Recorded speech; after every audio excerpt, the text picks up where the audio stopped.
Julia! Mabilis akong tumakbo papunta sa parking lot habang lumuluha. I will gladly give this position to Mira. Pero sana nirespeto rin ako ni Daddy. I also gave my best. Sana nirespeto nila ako. Anak rin naman nila ako. Galing rin naman ako sa kanila. Pero paano nila ako nagawang saktan at ipahiya ng ganun? Julia! Mabilis kong hinarap si Zeus na humahabol sa akin nang makalapit ako sa kotse ko. I can see concern in his eyes, but I don't need that. Ano na naman? Hindi ka pa tapos? Ano na namang sasabihin mo? Sigaw ko habang umiiyak. Wala siyang sinabi pero sinubukan niya akong hawakan na hindi ko hinayaan. You said you grew up without a dad, and it's hard. So please, do me a favor. Stop hurting me. Stay away from me. Because it's obvious that I don't have both. Please, stay away from me. Just stay away from me.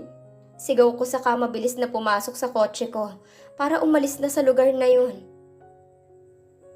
If they doesn't want me in their life, then I'll leave. Pagod na rin naman ako. Maybe for now I'll focus on myself and on my pregnancy. Mugto ang mata ko nang gumising ako. And I feel so broke and angry when the front desk of this condominium building called me that I have things downstairs. Mabilis ko yung pinaakyat sa unit ko. And I saw my things from my office. Napatulala ako sa mga gamit ko na nakalagay sa isang brown na box. Napatiimbagang ako. Ano pa nga bang inaasahan ko? Nagawa nila yun kagabi. At mabuti naman dahil hindi rin nila pinatapon ang mga natitira kong gamit sa opisina. Hindi ko alam kung ano ang lalabas sa bibig ko kapag nakita ko sila. I hate them so much.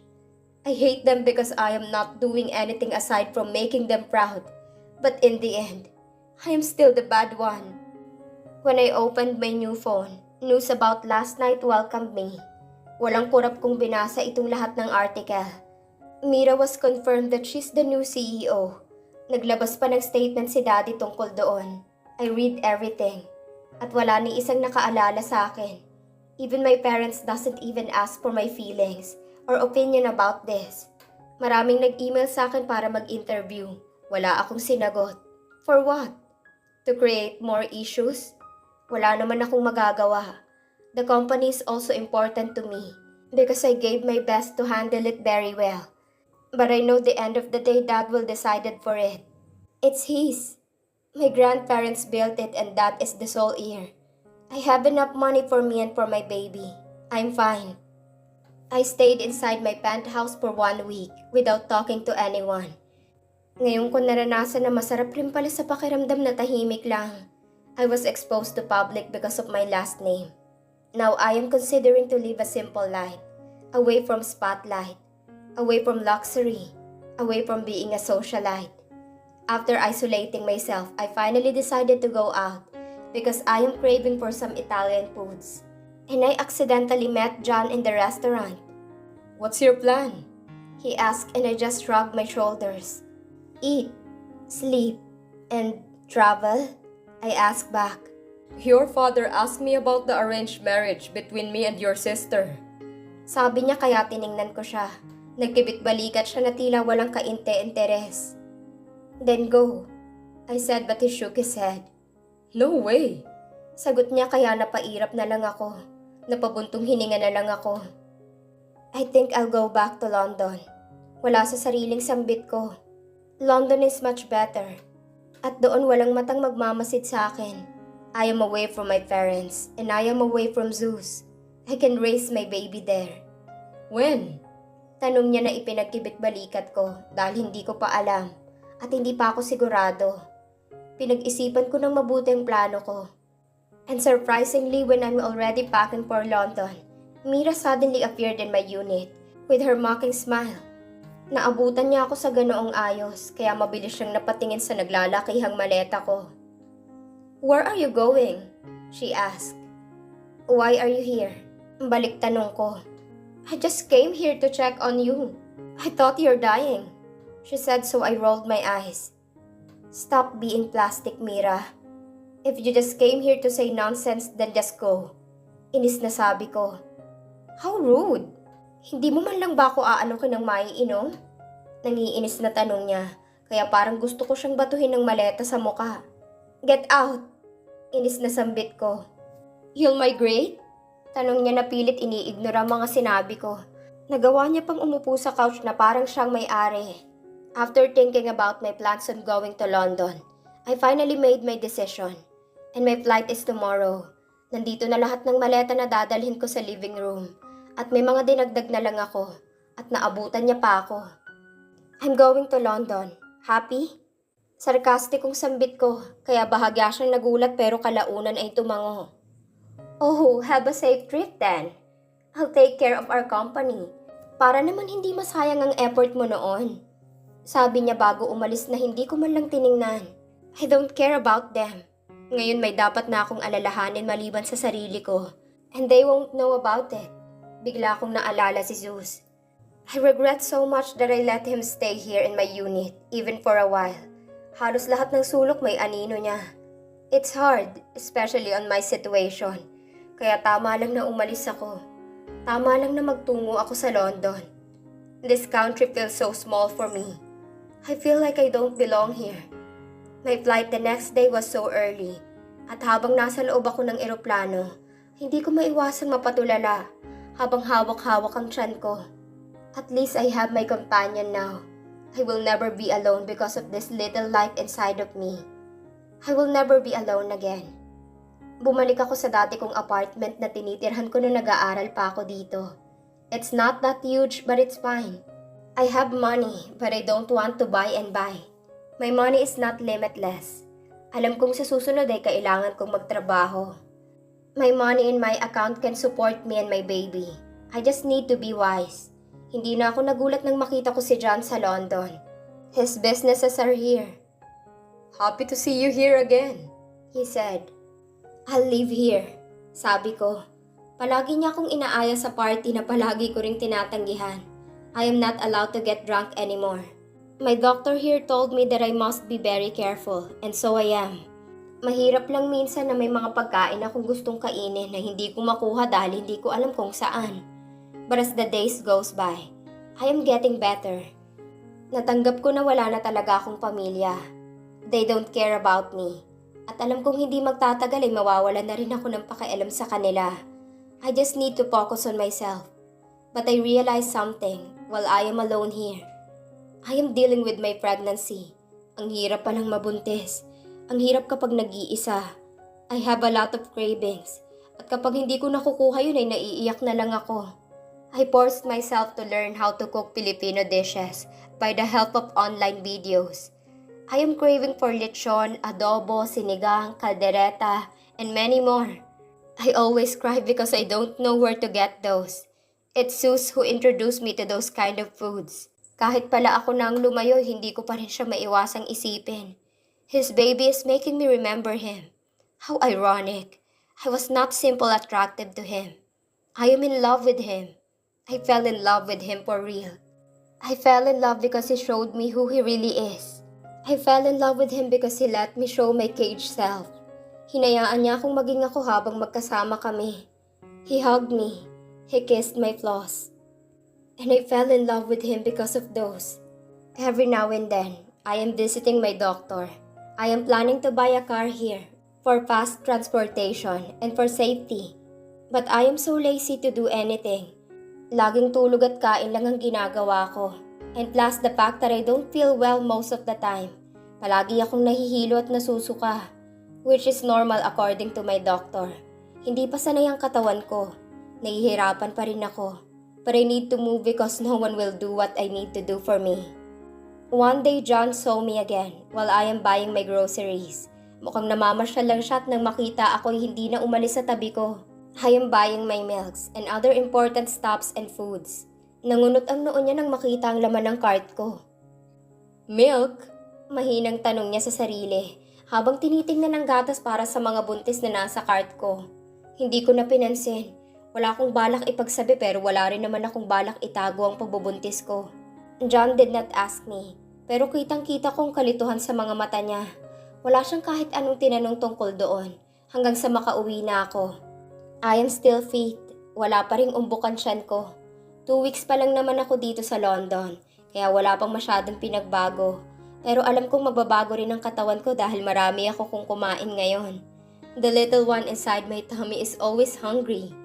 In the times where I feel bored, I can't stop checking my inactive Facebook, and I end up searching for Zeus' name. I stalked his account one time. Wala siyang post pero maraming nakatag sa kanya. Trisha always has a post of them eating outside with an old man, which I think is his father. Hindi ko maiwasang makaramdam ng lungkot. Not for me but for my baby. Pero naalala ko rin na kaya ko rin pala. Kaya ko naman. That's the reason why I deactivated all my social media accounts. Para hindi na ako maakit pang tumingin sa kung ano-ano. My life is in London now. I need to focus on myself. In my 10 weeks, I feel more sensitive. My doctor said that my symptoms are little bit early. I hate the scent of my perfumes. Nasusuka ako. Nasusuka ako sa lahat ng amoy na naaamoy ko. Hindi ko maiwasang mahirapan. But I have no choice. You are pregnant, sabi ni John nang muli niya na naman akong nakita sa isang park. Malapit ko nang isipin na sinusundan niya ako. I came here to unwind but he's here. Hindi na ako nagulat sa sinabi niya. Am I right? He asked. Nanatili lang ako nakatingin sa harap. Ramdam ko ang pagtitig niya. Yes, I am. Sabi ko nang hindi siya tinitingnan. I won't ask more. Sabi niya na ikinatango ko. I appreciate him for not stepping on my privacy. From that day, when he knew about my condition, he's always with me. Palagi siya nag-aalok na samahan ako sa check-up. Hindi ko siya palaging pinagbibigyan pero minsan hinahayaan ko na lang. I don't want to find a boyfriend. I am fine alone. And if John's trying to be one, then I won't like that. You are not trying to win me, right? Tanong ko nang samahan niya akong maglakad-lakad. I am amazed because he has time for this, even though he's handling a company. Why? Do I have a chance? Tanong niya na kinairap ko. Natawa siya dahil doon at kaagad na inibang usapan. Sa bawat araw na dumadaan na mas lalo akong nahihirapan. I am waking up every day to puke. I can't eat garlic. I don't want the smell of it. Ayoko ng amoy ng perfume, shampoo at kahit na shower gel ko. It's making me frustrated. I also notice a small baby bump on my tummy. Hindi siya halata. It more looks like a gained weight. I can't believe I am really experiencing this. This is frustrating yet I am so happy. Hindi ko ma-explain ang sayang nararamdaman ko habang nakikita ang tiyan ko na may bahagyang umbok. It's really true. An angel is inside me now. I thought everything will be alright. Pero isang araw ay nagising ako at naabutan ko ang tawag ni Daddy. I did not expected this. Iniiwasan ko na lahat tungkol sa kanila. Hindi ako nakibalita. I am fine in my life here. But what's with the sudden call? Kahit gusto ko siyang ignorahin, ay sinagot ko pa rin sa huli. Come back here. The company needs you. Yun ang kaagad na bungad niya. Hindi ako kaagad nakasagot. After what happened? Really? Mira needs your help. The company is not on its good state. Dagdag niya pero nanatili lang akong tahimik bago nagpa siya na kumuha ng iPad. I checked everything about our company. At namilog ang mga mata ko nang makita ang maraming news articles na malaking recession ang kinakaharap nito ngayon. In short, the company is failing. The company is failing. That's why they are calling me. The boastful sister needs my help. Hindi ko alam kung anong mararamdaman ko matapos ang tawag na yon. Are they using me again? Napahilot ako sa sentido ko habang nakatingin sa maraming balita tungkol sa kumpanya. Hindi ako nakibalita kaya hindi ko alam ang lahat ng ito. Mira and Dad refused to say anything to the media. Si Mommy naman ay hindi rin nagpaparamdam. Ganoon kalala? Higit 1 buwan pa lang akong umalis sa Pilipinas. I want to ignore them. I want to ignore them. They ignored me too. Hindi nila ako binigyan ng atensyon. At hindi nila kailanman pinakinggan ang gusto ko. They never cared. So why would I help them? Why would I help the company? But that company is important to me. I did my best to maintain it on top. Napamahal na sa akin ang kumpanya. And that company is made by my grandparents. And the reason why Remulla is well known. And that is the reason why we grew up in a silver platter. It helped us a lot. The company molded me. Nung unang tapak ko doon para mamahala ay sobrang kabado ako. But the company gave me so much experiences. That company saw me grow. That company knew me. Alam na alam nitong mga kakayahan ko. What should I do? Hindi ko pa rin alam kung ano ang bala ko sa sumunod na araw. I am fine here in London. Bakit ko pa ulit ilalagay ang sarili ko sa magulong sitwasyon? The Philippines is dangerous. I will get hurt again and again. I suddenly received a message from Dad. Dad, we will be having a meeting with all of the employees 3 days from now. Call me if you make your decision. Napailing ako. This will be the last. I'll help the company, not them. Ito na ang huli. I will never forgive them if they do the same. I'm doing them a favor here. Me, I'll go home. Hindi ko alam kung paano nagkaroon ng ideya si Dad kung nasaan ako. Maybe because Mira told them. But I don't care. I'll just limit my stay there for 1 month. Tutulungan kong kumpanya ng 1 buwan. After that, I myself will cut my ties from them. If they will continue take efforts for granted, I will never forgive them. Kakalimutan ko na mga magulang ko sila. Kagaya ng paglimot nila na anak nila ako. This will be the last, I promise. I immediately booked my ticket. Hindi ko sasabihin kung kailan ako uuwi. I'll just show myself. I might slap Mira if I saw her. Puro siya salita. She's just boastful. I immediately packed my things. Hindi ako magdadala ng maraming gamit dahil kaagad akong babalik dito. Just 1 month. I won't let my baby exposed in the Philippines. Mabilis kong naayos sa mga papeles ko, kaya nakakuha kaagad ako ng flight kinabukasan. Dad called again, but I ignored him. Tama nang sinabi ko na uuwi ako. They hurted me. Sinaktan nila ako ng paulit-ulit. Yet I am here, willing to help the company. Ang kumpanya kung saan sila kumukuha ng pera. The company is important to me, but I am still a daughter craving for my parents. Alam ko na isang salita lang galing sa mga magulang ko. Isang salita lang na gustong-gusto kong marinig ay buong puso ko silang tatanggapin. I just want to feel that I have my parents. Galit ako sa kanila. Galit na galit. I am forcing myself to forget that I have my family. But I know in myself that I am crying. I am crying to be accepted by them. Wala akong imik nang makapasok sa eroplano. Ilang maleta lang ang dala ko. I'm going back and it's not impossible to see Zeus again. Will I let him know about my pregnancy? I slowly shook my head. Ngayon ayaw ko na ng gulo. Ayoko na. Sapat na naman siguro ako. I sighed. I am hurting for my baby. But I'll make sure that I will give my everything. After 15 hours, we landed at the airport. My heart was beating so fast when I felt the familiar weather. Mabilis akong pinawisan sa sobrang init. I put on my glasses and I gently bowed my head to cover my face a bit. My family won't know that I arrived. They're busy fixing my sister's mess for sure. Sumakay ako sa taxi at nagpahatid sa penthouse ko. Hindi ko akalain na kahit ang traffic ay na-miss ko. I am really here in the Philippines. I suddenly smiled. I wonder if the company misses me too. I miss my office. Pagkarating ko sa penthouse ay kaagad kong nilibot ang tingin ko doon. Ang laki tingnan dahil siguro medyo maliit ang apartment ko sa London. I spent half an hour checking every corner of my penthouse. And after that I fell asleep. Nang magising ako, hindi ko pa rin tinawagan si Daddy o kahit sino sa kanila. Sinubaybayan ko lang ang kumpanya. I think my sister approved projects that she did not plan well. I wonder what my parents feel about this. Their favorite daughter failed. Pupunta lang ako sa kumpanya kung kailan gaganapin ang meeting. Right now, gusto ko munang kumain. I am craving for lechon, adobo, sinigang, and many more. I have no ingredients to cook, so I ordered everything online. Hinayaan ko muna ang sarili ko na makaramdam ng katahimikan. Hindi ko muna inisip ang lahat. I just murmured a lot of words for my baby. I hope coming here to the Philippines won't stress me.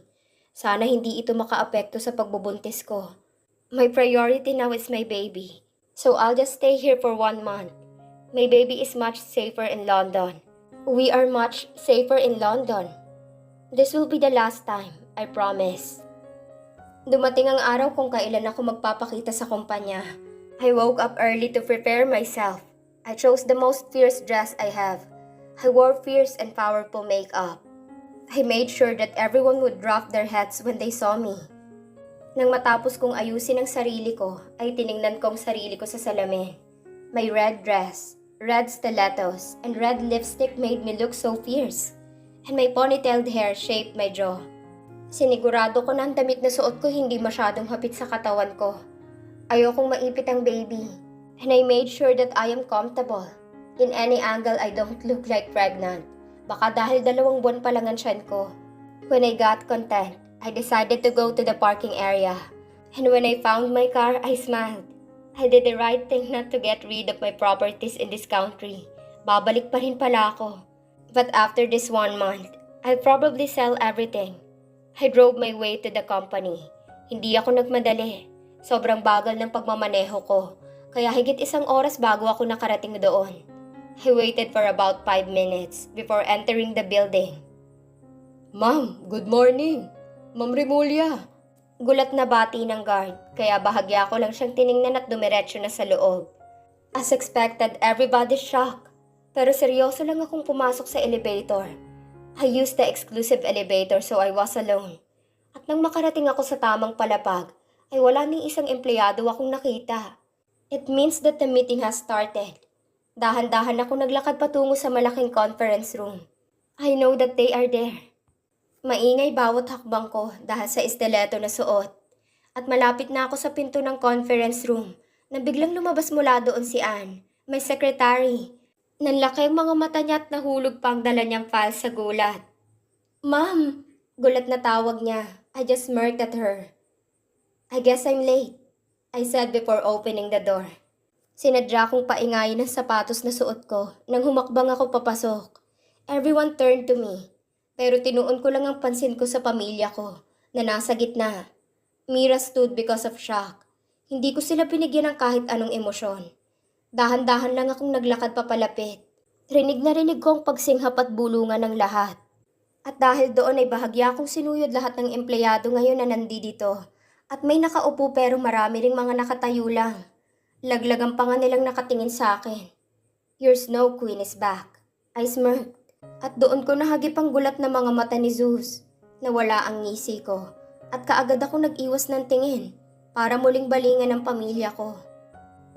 What are you doing here? Nanginginig na tanong ni Mira. Pero hindi ko siya pinansin at tumingin lang ako kay Daddy na walang kahit anong sinasabi. I'm back, Dad. Mom, I said before turning to Mommy. She's also shocked. Ngayon ko naisip na baka walang sinabihan si Daddy na tinawagan niya ako.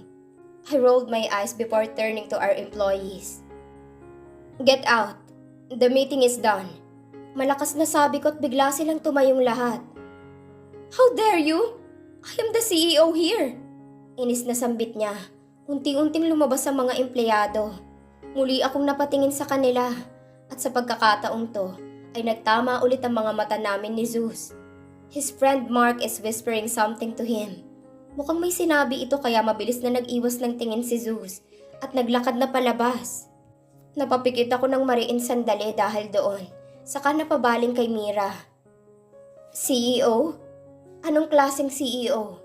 Nangiinsultong tanong ko, kaya napakurap siya ng ilang ulit. You are powerless in this company, sigaw niya. I chuckled sarcastically. Are you sure? Why don't you ask Dad?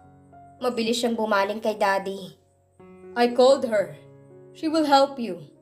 Matigas na sambit ni Daddy habang nakatitig ng mariin sa akin. No way! I can manage! I'll stay here for 1 month. Pagkatapos ng 1 buwan, isaksak mo sa baga mo. Sabi ko kaya galit na galit niya akong tiningnan. I rolled my eyes again before turning my back at them. By the way, I want my office back. Sabi ko saka mabilis na lumabas doon. Rinig ko pang sigaw niya pero hindi na muli akong lumingon. Pagkalabas ko'y kaagad kong nakuha ang atensyon ng lahat na mukhang hindi pa rin nakaka-move on sa pagbabalik ko. I gave them a cold and serious expression. She's really back? They murmured while watching me walk like a queen on her empire. Naglakad ako papunta sa dati kong opisina. Aligaga si Anang makita ako. Pero kahit ganoon ay pinagbuksan niya ako ng pinto. The familiar yet familiar office welcomed me. Unexpected, Mira entered too with her raging eyes. This is my office, and I am the CEO of this company. Wala kang karapatan na umasta na pag-aari mo to. Sigaw niya kaya sinamaan ko siya ng tingin. But as much as I can, I won't go closer to her. Sa galit niya mukhang masasaktan niya ako ngayon. You are stupid. Dad called me to help you. The company is failing because of you. Sigaw ko pabalik, kaya mas lalong umapoy ang mga mata niya sa galit. She was about to shout again, but Mom and Dad entered. Dad, what do you mean by this? Kaya ko to! Nanginginig na sambit ni Mira, pero sinulyapan lang siya ni Daddy at kaagad ring tumingin sa akin. Julia, this company is also your obligation. This company feed you. Sambit ni Daddy, kaya nalaglag ang pangako. I can't believe him. What? Gulat at galit na tanong ko. Utang na loob mo sa kumpanyang tong lahat. Serve this company. Mom added. Namasa ang mga mata ko dahil sa namumuong luha. I slightly hope. Umasa ako na baka sakaling mag-iba ng kaunti ang pagtrato nila sa akin. Dahil dito, I forgot that they are heartless. They are evil. I can't believe this. I said while shaking my head. You are Remulia. Yes, I am. And I am doing this for the company. After 1 month, I'll fucking leave again. This will be the last, Dad. Hindi ko na mapigilang sigaw dahil sa punong-puno na ako.